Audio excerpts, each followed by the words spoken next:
Reels वाली बहू। प्रज्ञा को रील्स बनाने का बड़ा ही क्रेज है और वो दिन भर रील्स बनाती रहती है। खाते पीते घूमते फिरते घर में कॉलेज में रील्स बनाने के कारण प्रज्ञा पूरे कॉलेज में हाईलाइटेड है। जहां उसकी रील्स सभी को पसंद आते हैं, वहीं मनीषा चिंता में डूबी रहती है। एक रोज जब खाते हुए प्रज्ञा होती है, तब मनीषा कहती है, एक मिनट भी चैन नहीं है इस लड़की को। ये नहीं कि खाना तो आराम से खा ले, लेकिन नहीं, अरे थोड़ी देर रील्स नहीं बनाओगी तो आसमान नहीं टूट पड़ेगा। अरे मम्मी, इसी को तो कहते हैं डिटर्मिनेशन। तुम नहीं समझोगी ये सब। भगवान, इस लड़की को सद्बुद्धि दे।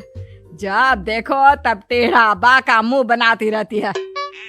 मनीषा की बात का प्रज्ञा पर जरा भी असर नहीं होता और वो खाते खाते रील्स बनाती रहती है। दिन बीतने लगते हैं और देखते देखते प्रज्ञा का कॉलेज भी खत्म हो जाता है। आए दिन कोई ना कोई मनीषा को प्रज्ञा की शादी करवाने का सुझाव दे जाता है। सब ठीक ही कहते हैं, प्रज्ञा की शादी कर देनी चाहिए। अपने घर के काम काज में व्यस्त हो जाएगी तो खुद ही ये रील्स और नाच गाना बंद हो जाएगा। मनीषा और प्रेम प्रज्ञा के लिए एक अच्छा लड़का ढूंढने लगते हैं और तभी विकी का रिश्ता प्रज्ञा के लिए आता है, जिसने प्रज्ञा को उसकी रील्स देखकर पसंद कर लिया था। अगले दिन विकी अपने माता पिता के साथ प्रज्ञा के घर पहुंच जाता है और प्रज्ञा साड़ी पहने हाथों में चाय की ट्रे लिए उनके सामने आती है। जब विकी को पसंद है तो हमें भी बहू पसंद है। बहन जी, आप बारात की तैयारी कीजिए। एक बार लड़का लड़की अकेले में बात कर ले तो अच्छा रहेगा। हाँ हाँ, क्यों नहीं। मनीषा विकी को प्रज्ञा के कमरे में भेजती है, जहां प्रज्ञा पहले से ही रील्स बना रही होती है। तभी विकी कहता है, आ गए आपके साजन जी। हमारे साथ ये रील्स कंप्लीट करती तो और भी अच्छा रहता। अच्छा जी, अब आ ही गए हैं तो बना ही लेती हूँ आपके साथ।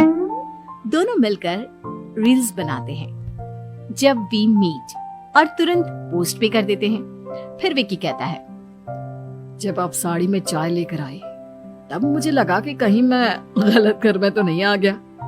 अब सही है। दोनों की शादी पक्की हो जाती है और शादी के दिन भी प्रज्ञा रील्स बनाने से चूकती नहीं। यहाँ तक कि बारात के समय भी नाचते हुए रील्स बनाती है। सभी लोग प्रज्ञा की तारीफ के पुल बांध देते हैं और प्रज्ञा नाचती गाती अपने ससुराल चली जाती है। सब कुछ अच्छा चल रहा होता है।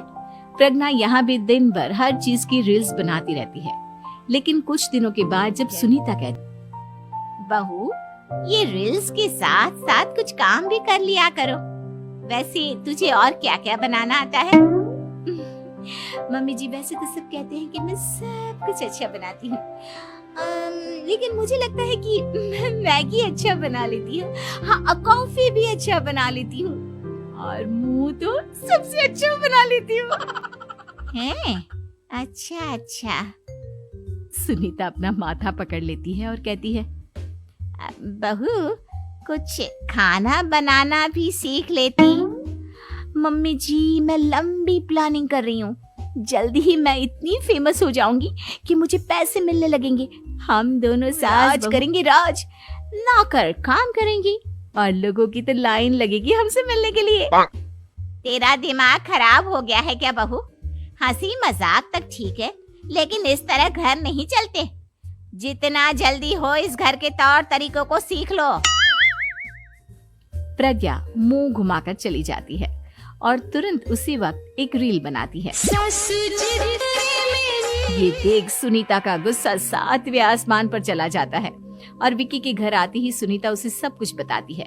विकी भी अब प्रज्ञा की इन हरकतों से परेशान हो जाता है। तुम टेंशन मत लो मम्मा, मैं देख लूंगा। विकी कमरे में जाता है तो देखता है कि प्रज्ञा रील्स बना रही है।